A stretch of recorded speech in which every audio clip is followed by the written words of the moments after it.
Добро утро, господја Кермачиева. Добро утро, Кристина. Како сте изутринава? Како се справувате со овој изолацијски период? Ви благодарам на прашањето.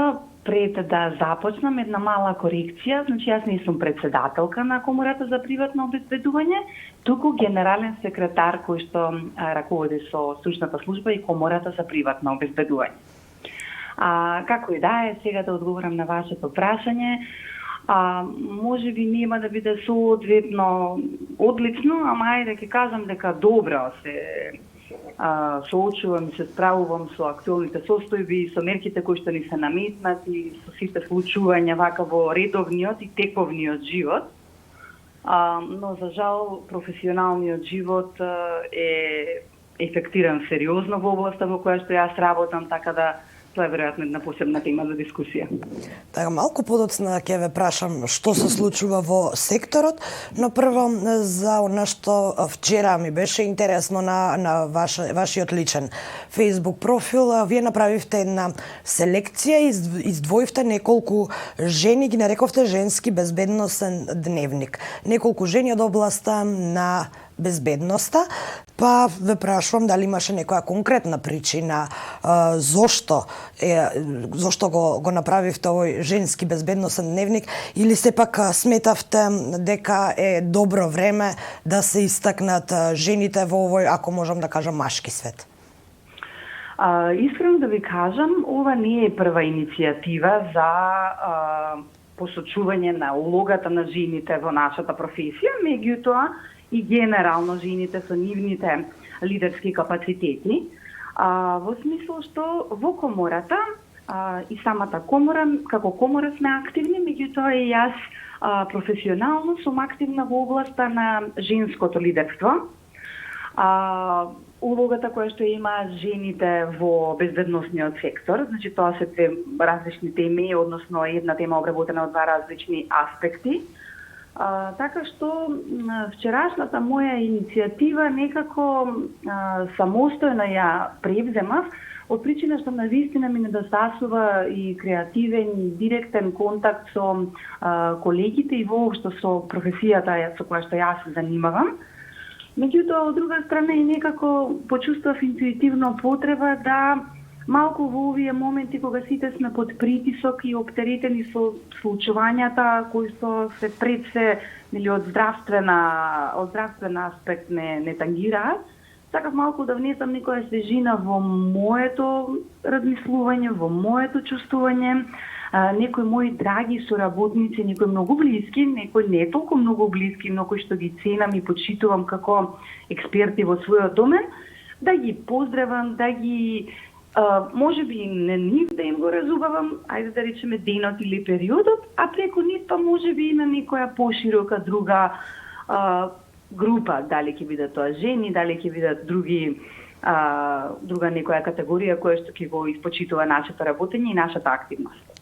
Како што веќе кажав, голем дел од вработените во овој сектор се претежно мажи, но тоа не е случај во Комората за приватно обезбедување. Каква е вашата перцепција? Се зголемува ли постепено интересот на жените за влез во безбедносниот сектор и секако да се надоврзам и на тоа прашање, дали имаат еднаков пристап како мажите за влез во овој сектор?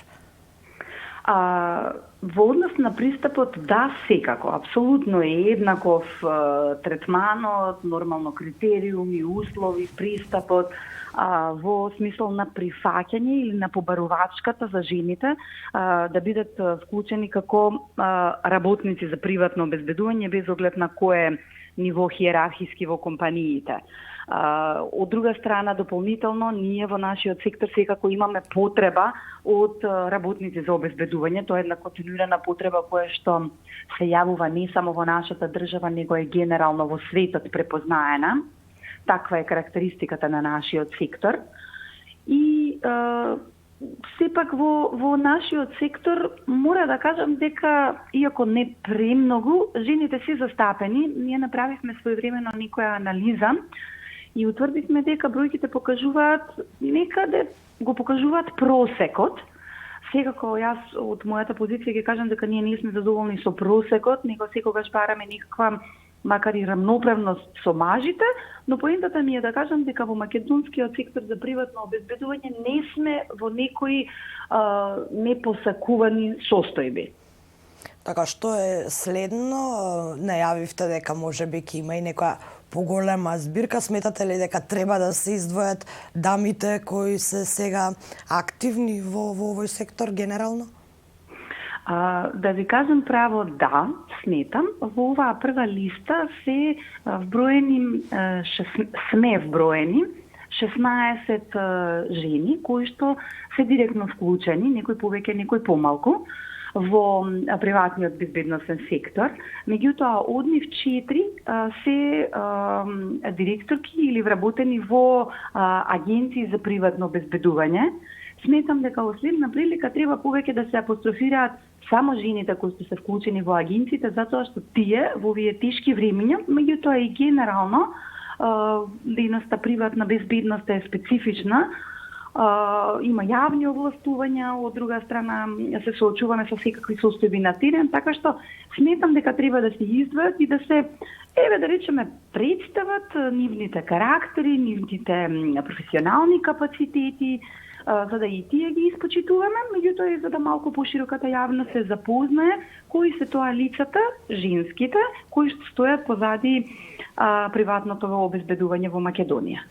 Така, сега морам да ве прашам и каква е состојбата со приватните агенции, бидејќи овие нови мерки наметна и за нив нови начини на работа. Предпоставам тие добиваат дозволи поради типот на работата. Секако мора да обезбедуваат онаму каде што веќе имаат договори, но ако не се лажам, тие на дневна база бараат дозволи, односно го известуваат Министерството за внатрешни работи кои луѓе, односно кои вработени се на терен. Така е, апсолутно сте во право. Значи, приватното обезбедување работи постојано и тековно, исто како што работат, да речам, полициските службеници, а исто како и представниците на медиумите во вашиот случај, значи без оглед на ограничувањето и забраната за движење, наречениот полициски час, работниците за приватно обезбедување мора да ја вршат својата работа. Од две причини, нели? Едноставно првата е тоа што имаат склучено договори за давање на услуги на нивните комитенти и агенциите за обезбедување гарантираат за безбедноста на имотот и на просторот, но и на лицата кои што ги обезбедуваат во секое време, 24/7. Меѓутоа, другата причина е исто така што работниците за приватно обезбедување представуваат, да речам, во сенка гаранција на безбедноста, нешто што дополнително придонесува за во делот на јавната безбедност на функционирање на полициските службеници. Така што од првиот момент не беше спорно дека приватното обезбедување ќе биде исклучено од таа забрана за движење. Се бараше правилната форма и на крајот е утврдено дека тоа што вие го кажавте, значи доставување на списоци на ангажирани работници за приватно обезбедување до секторите за внатрешни работи на дневна основа, предпоставуваше исполнување на тој услов за движење во периодот кога тоа е забрането. Дали до сега можеби добивте некакви поплаки од страна на агенциите, се пожалија од некоја институција или пак дека можеби им била невозможна работата во овој период на коронавирусот и исто така дали можеби пак ви се пожалиле на намалени плати како што е случај кај дел од фирмите? Значи, на првото ваше прашање ќе одговорам со не. Немаме никакви поплаки и никакви жалби во однос на соработка со институции или органи на државата, па и никои други фирми. Напротив, таа комуникација оди добро. Ние сме стратешки, приватното обезбедување е стратешки партнер со Министерството за внатрешни работи, така што и секогаш кога имало било каква дилема на терен, работниците за приватно обезбедување и полициските службеници ја решавале со диалог. Одговорот на вашето второ прашање е доста комплексен.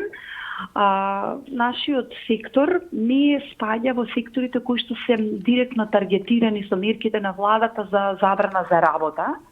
Меѓутоа, спаѓа во секторите кои што се индиректно погодени од мерките за забрана за работа, како например во моментот кога се затворија објектите, престана да има потреба од услугата приватно обезбедување и автоматски работниците кои што беа на работно место во тие објекти останаа без работен ангажман во тој период.